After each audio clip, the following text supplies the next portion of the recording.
Molly, Sarah, and Juan, give me a minute. We're going to get ready for our session tomorrow. And if I recall, if I did not get people excused from class, we will take care of that today. So, like right after class, I'll get any excuses you need. We will get that taken care of. So give me a minute after class. Today we're going to be starting Chapter 6 up. And we're also, guys, just as a reminder, we're going to cover Chapter 6 and 7. And then we're going to have our second test. And get this, as far as in-class tests, you only have one more test for the entire semester in class, and that's going to be our final exam. And it is not cumulative. It's like a normal test in this class. Is that all right with you guys? Yes. Did you just say after this test or this next test? After this next test. Yep, we're going to have a test on chapters. It's going to be on 4, 5, 6, and 7. So it's a 4-chapter test, but we're going to review for it, just like we're going to do today. And your next in-class test will be the final exam, and it's going to be a normal test, not cumulative. Now, I may actually cover a chapter or two outside of class and give you online open book, open notes quizzes on some material, which will boost your test grade. All you have to do is get a perfect score, and it counts as a full test. So that is not cumulative. Today, guys, however, we're going to be starting off by covering Chapter 5, by doing a review on Chapter 5 before getting into Chapter 6. However, we're going to start off today with a little bit of current events. Who here can tell me what's happened at McDonald's? What's going on? Right now, I'll just say it, he's not loving it for loving it. That's what happened here, folks, because it's just not the right way to go with corporate policy. This is a little news article. Can't believe I said that. This is a multi-billion-dollar company got ousted from his own company because he was having a romantic relationship with somebody who worked for him. The CEO, pretty much everybody in the food chain is beneath you. What are your thoughts, guys? Is this necessarily an ethical problem? And we know it's a policy problem. Was this an ethical problem for the CEO? Should he have been dating somebody who works for him? What are your thoughts? Yes? Even though it was consensual, there could have been some sort of blackmailing that could have happened just because he was a higher up than her. Or conversely, it could have been preferential treatment for sure. If this person is somebody with whom he's romantically involved, is he really going to be able to give her a fair performance evaluation? Are there other reasons why the board decided this was the right thing to do? We knew, obviously, this guy violated policy, but are there bigger reasons why McDonald's made this decision so quickly? Yes? Emily, were you raising your hand? I just feel like they wanted to take care of it really fast before it got out, and they wanted to make a point to show that they're fixing the issue, like by already putting someone else in this position. I think it was a very powerful symbolic statement that McDonald's made here. Before I continue on that line of thought, 10 years ago, would this decision have been made this quickly? I don't think so either, because we would have predated things like the Me Too movement and the idea that what was acceptable, normal behavior for the good old boys was not necessarily acceptable behavior anymore. Did you notice what else they talked about in this article? What else has McDonald's come under fire for? What else politically is going on with these guys? Could there be another reason, besides just looking like they take women seriously and sexual harassment seriously? Is there another reason they did this? Did anybody catch it? Yeah, Sarah, go ahead. They wanted to get attention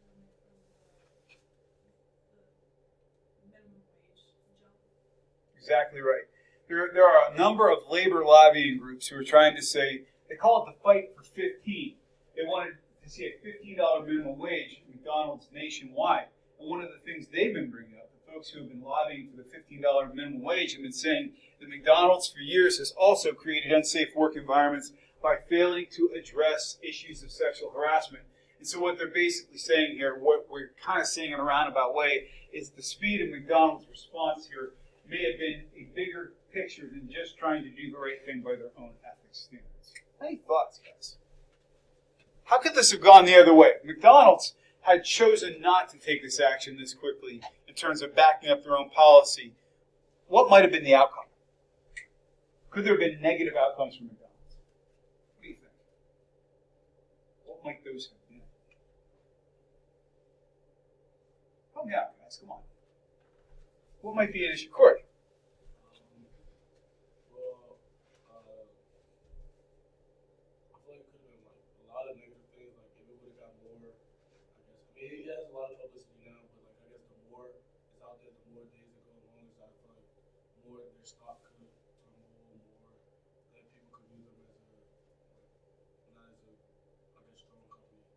Absolutely. I mean, is this a company that's fighting for relevance with younger generations anyway? Yeah. I mean, are people under the age of 20 as excited about McDonald's as they used to be? Probably not. And there's lots of reasons for that, whether it's being health conscious, whether or not it's an older brand. They've really had to struggle to get market share back. They didn't have an app. They didn't have a good, strong mobile presence. And this guy did all those things for them, and they're still getting rid of him because of the optics on this and the bigger picture in terms of their strategy on this. And also they're showing something very powerful, which is they're backing up their own damn policy. So the person who violated a policy that was on the books, even if he was the highest paid, biggest person on the company, still has to adhere to the policy and can still be cut if he crosses the line. Any other thoughts? This is big stuff, guys. I mean, now here's the flip side. Do you think he's going to get a nice golden parachute? Yeah, this guy is not going to worry about how he's going to be paying his electric bill or buying his kids Christmas presents. But he definitely had to, you live by the sword, you die by the sword, as they say. But, as it were, we've got a competition today because we're reviewing Chapter 5. And remind me, who was our winner in the last competition? Yeah, so this side is the team to beat. So Team 2 over here, this is the day where you either, actually because we're doing 4 chapters, it's going to be a best out of 4. So you can still lose one more and stay alive, but who wants to be in that position? Who was our scorekeeper last time? Corey? Yeah, I think you were a scorekeeper, weren't you? Oh, yeah. Yeah, come on up, man. We're going to do this, and we're also going to get the teams off on the right foot because I'm going to ask you again to pick a number between 1 and 20. I'm going to write this number down. And let's see, let me write my number down first. Okay, and from our victorious team, what number did I write down? 10. So we got a guess for 10. Other team, what number did I write down? What's your answer? So we got 10 and 11. My answer was 2. You guys were closer, so our team 1 goes first. Hey, it's all a game of chance, guys. All right, true or false? True or false, team closest to me, pregnancy can be considered a disability. Is that true or false?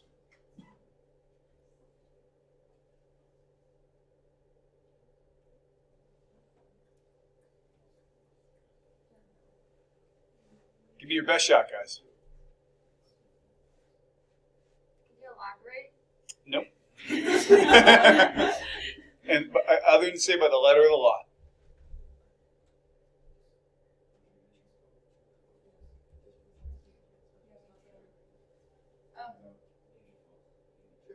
It is true.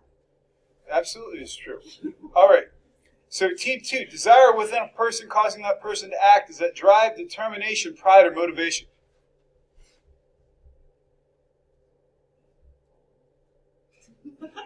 Which is the best answer? Say it real loud. D is correct. Team 1, Maslow's approach to motivation was called. Is it hygiene factors, need theory, self-actualization theory, or two-factor theory? We're talking about Maslow. You got our guesses for your guesses for C. Too bad because it was B, need theory. All right. Then we got Maslow's buddy Hertzberg, team 2. Hertzberg referred to the lower level needs as what? Were they basic needs, fundamental needs, hygiene factors, or fear factors?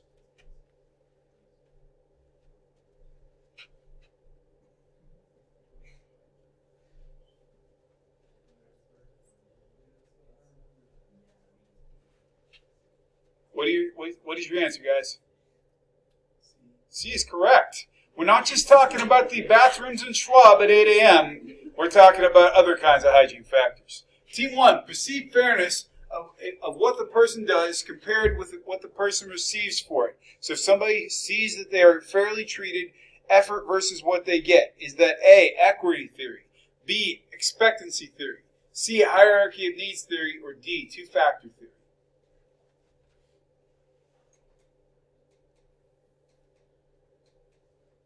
What do you think, Team 1?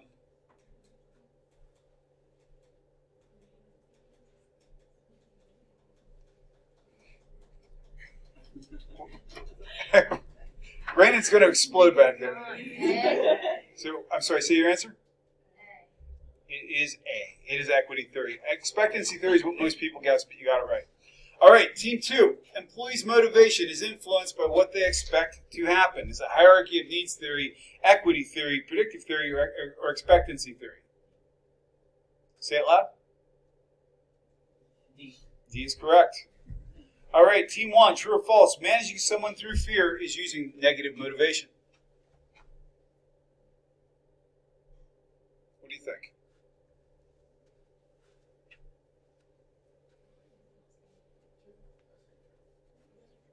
True is correct. Team 2, unwritten expectations employees and employers have about the nature of their work relationships. Is that a social contract, a psychological contract, a peer contract, or a contract? What do you think, guys?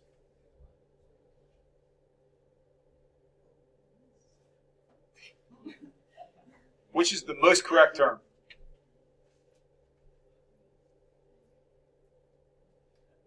What is it, guys? So is that your final answer? Too bad, because it's psychological contract. All right, according to Forbes, Team 1, absenteeism costs how much in lost productivity per year? Is it 5 billion, 50 billion, 8 billion, or 84 billion?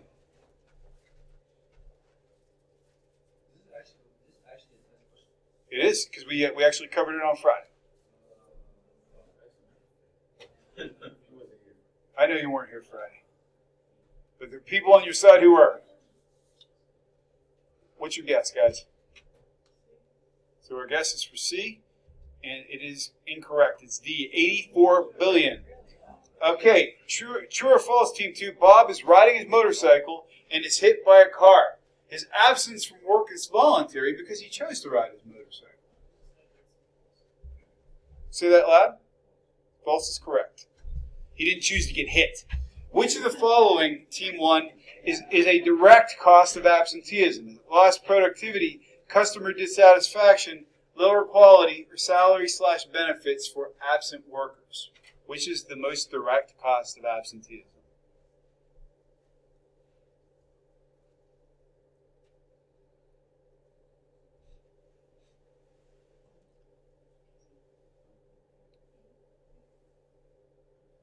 Survey says? D. Yes is for D, and it's correct. All right, Team 2. Which of the following is not a component of job satisfaction to most people? Nature of the work, adequacy of the pay, managerial admiration, or coworkers? I kind of tricked you there, guys. It's managerial admiration because it's not. That was something we never talked about. D wasn't the most. It's not the most, but it is a component of it. I tricked you guys. I'm sorry. True or false, Team 1? I'll trick this other team for one too. True or false? Hiring practices have little to do with retention. Is that true or false?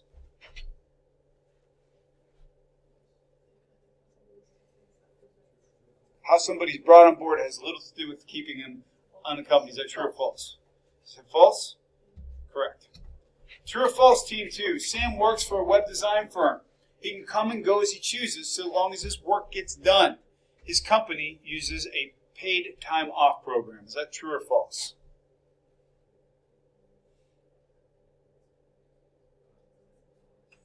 Or is there another better answer for that?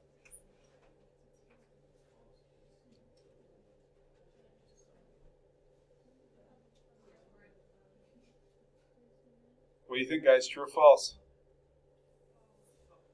That's correct. They use a no-fault policy. All right, Team 1. The extent to which an employee feels linked to organization success. Is that organizational commitment, employee engagement, loyalty, or a psychological contract?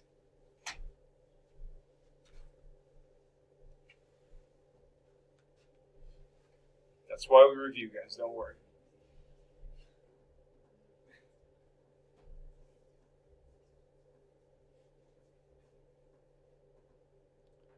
What do you think, guys?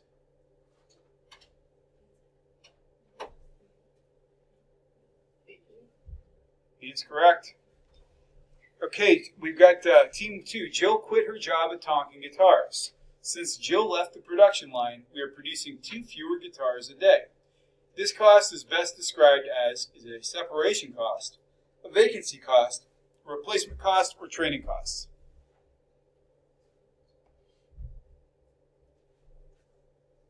What do you say, team 2? Our guess is for C, and too bad because it was B. Team 1, hiring new workers. Hiring new workers while laying off others. Is that called frictional unemployment, optimal turnover, dysfunctional turnover, or churn? Churn is correct. All right, we have a bonus question for Team 2. Who is the beloved CEO of Market Basket? Covered it on Friday.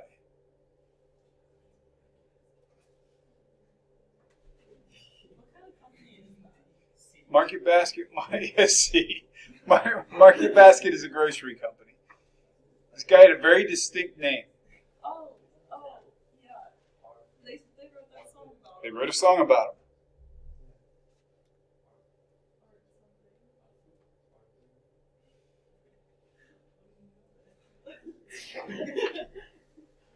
So what's your answer, guys? It was RDT. That's close enough because his name is Arthur. How did you come up with that, Rand? What? Did you listen to the recording, or how did you get that? You literally guessed Arthur? No, he did.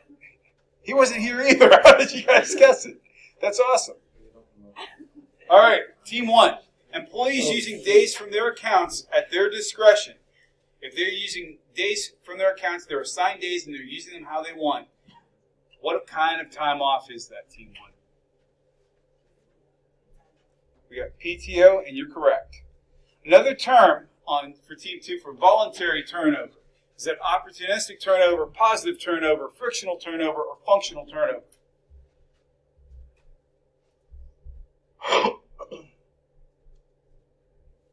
People are leaving on their own.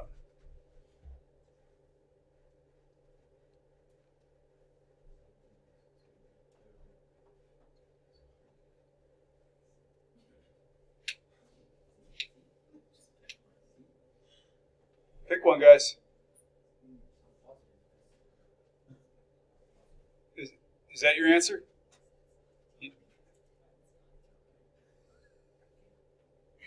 It's not that high pressure, guys. It's like you got a total of 2 points on the line for this whole thing. Nobody's dying today. C is correct. All right. See, I love that enthusiasm. All right. Team 1, exit interviews are often ineffective because A, they are seldom performed, B, the interviewers feel strange asking rude questions, C, people who are leaving don't want to burn bridges, or D, the people leaving usually don't show up. C is correct. All right, Team 2, which of the following is likely not a driver of retention? Nothing but money, organization and management factors, job and work-life balance, employer policies and practices.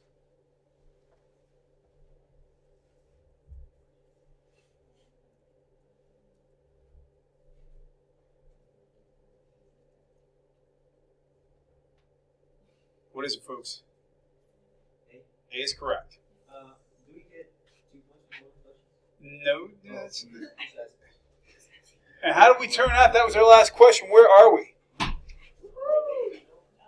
All right. So right now, here, the pressure's on, guys. You guys right now have to win the next 2 chapters to have a shot at sticking in, because we had chapters 4 and 5. We have chapters 6 and 7 coming up. You guys, here's the way it is. If you guys win the next 2 rounds, then we have to have a sudden death round as well. So, any questions, guys, before we jump in for today's new material? Any questions so far? Before we jump in, guys, because we've had a lot of conversation, we've talked about some current events, we've done a review, I would like a question or comment from somewhere in the room about something. Richard? That's a good question. Here's the way I feel about it. I understand that people are saying, well, this stinks at 725. I can't feed my family on $7.25. I get the principle of the argument. Here's what I think will happen with a $15 minimum wage. What will happen is basically we're going to see more automation. We're going to see more people not getting good jobs from those kinds of employers. I think we see places where they've already raised the minimum wage, like Seattle, to see mixed results, whether or not it's really helped people out. I believe in principle people should be able to feed their families if they work hard. I agree with that. But the reality of it is I think if they raise the $15 minimum wage up, it's going to increase the cost of products and services for everybody, and employers are going to find more ways to outsource. That's my 2 cents. What do you think? I kind of think the same way. I think they increase it, cause problems with things like, let's say, like housing and stuff. Like people just start raising the price of like rent and mortgage and stuff like that. And even for like groceries, everything's just going to increase as minimum wage increases. At least not right away. Yes. Also, I think we've used this example before, but other careers will see that and want a pay rise also. Like, I think you said paramedics, they get $15 an hour right now. And if they saw that people who were working in fast food restaurants were getting the same as them, who they're saving lives, it's going to cause that issue. It's an interesting parallel, too, because you get the fast food business causing heart attacks and the paramedics fixing it. It's kind of like a circular thing. But no, I agree without my snarky, crass attitude toward that. I absolutely agree. I think people are going to say, well, if somebody's slinging burgers at McDonald's and making $15 an hour, why should I get a certification or a degree? I should be able to make more money, too. Any other input on that? Any other thoughts on the $15 minimum wage? What do you think? I mean, like, I agree with everything's gonna raise the minimum wage, but I think McDonald's just should, like, for Starbucks, that's a nationwide thing. You get paid $9.50, so why can't they just raise it a couple dollars? Because McDonald's has, like, so much more profit than Starbucks, so I don't understand how. So what you're saying is, if it's not the 15, fine, but at least give some sort of an overall raise. If this is an issue, Here's what I think will happen, though, in the 3% unemployment world. I think McDonald's and companies like that will have to raise their wages to get people, because there's a lot of people. How many of you are ready after you get your college degree to go to work for McDonald's for $9 an hour? How many of you, even before getting your college degree, would think that's a lot of work for $9 an hour? Yeah, exactly. So I think if they want to get good people, they're going to have to raise rates anyway. But no, it's an interesting point. And the other thing too, if you want to know why you can pay $1.25 for a cheeseburger at McDonald's, what's a chicken sandwich cost at Chick-fil-A? At least. And yeah, the sandwich itself is a lot better, but so is the service, so is the surrounding, and so are the facilities. There's a reason why. What does a large coffee cost at Starbucks now? Yeah, exactly, compared to $1.25 at any place else. So it all comes back together.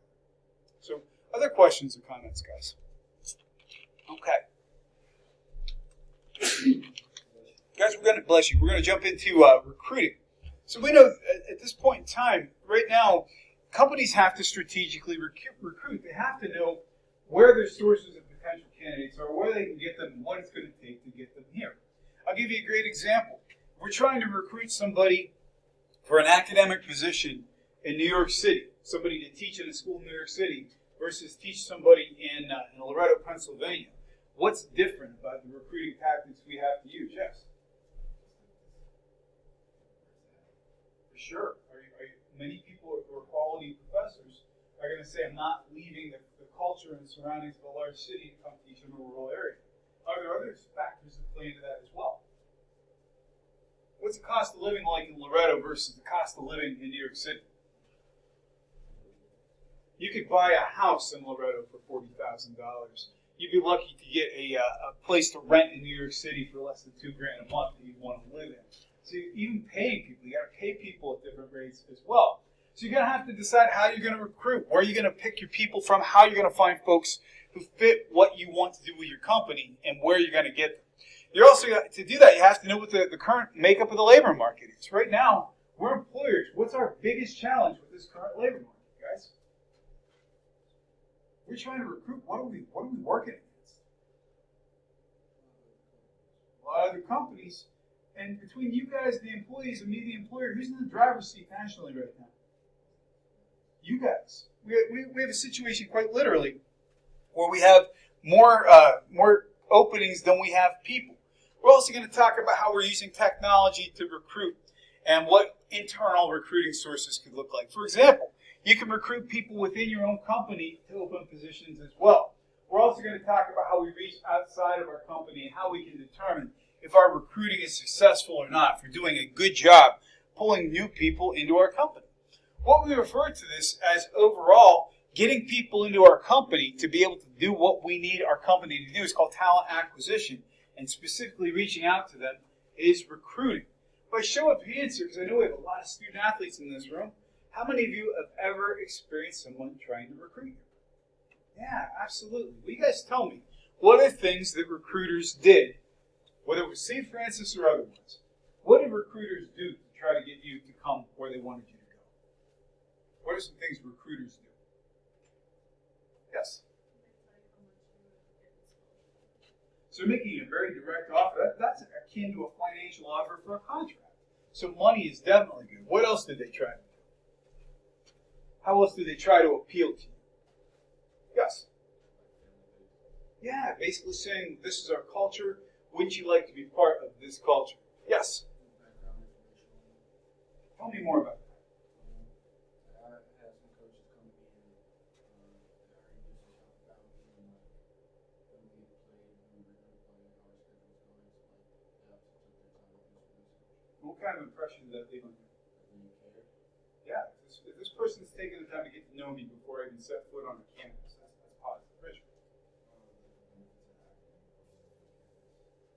Absolutely.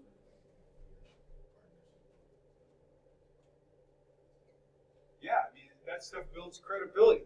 So when you have recruiters, they're trying to sell the company to you. If they've taken some time to actually learn who they're pitching to, they have a better chance of success.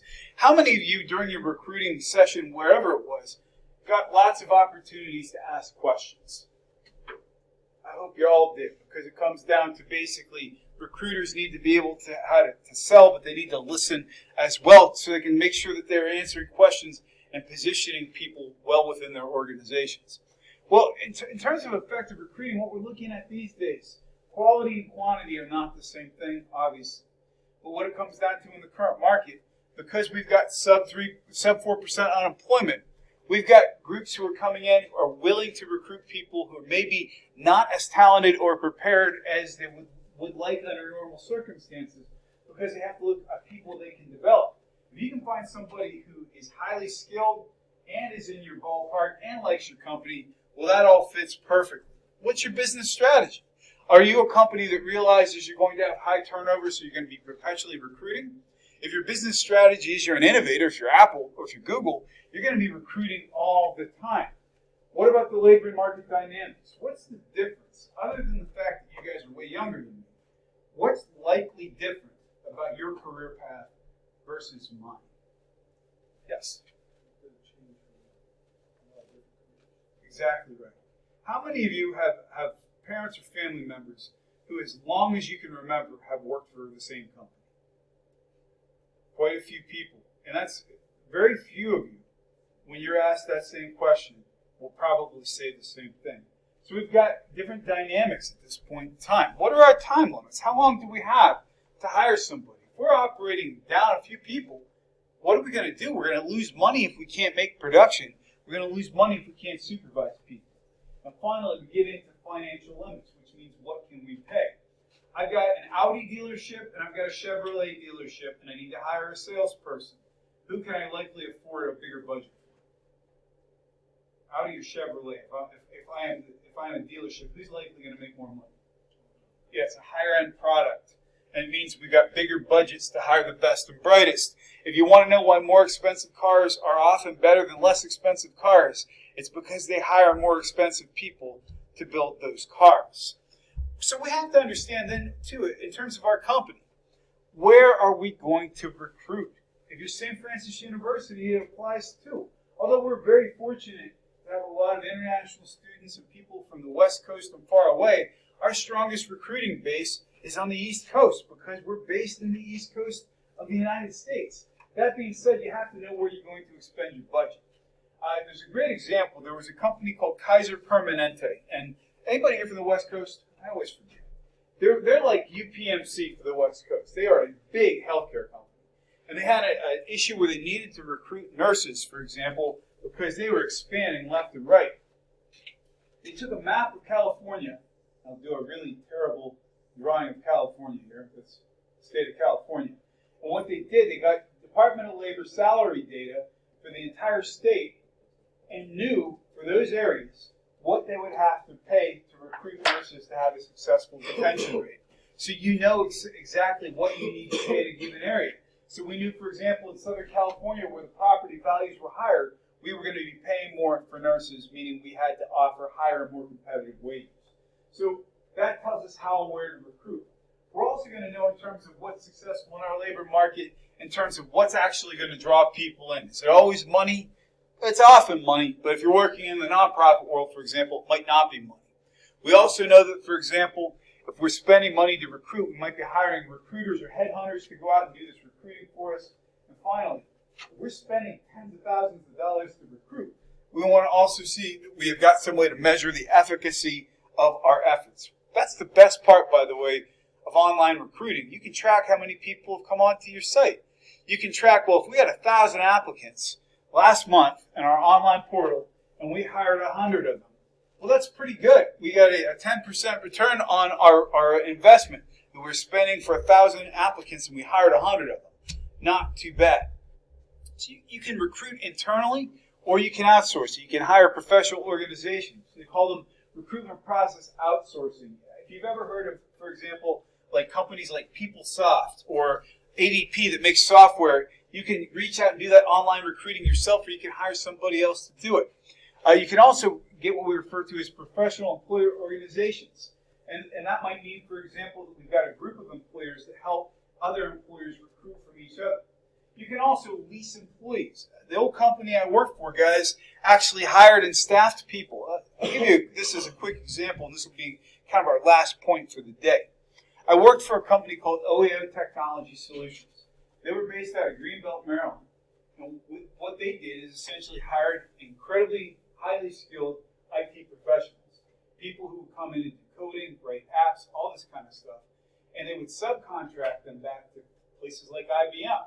If IBM was done with that project, for example, or whatever they needed those programmers for, they still had a job with OEO Technology Solutions who administered the benefits, their paid time off, their leave, all of these things.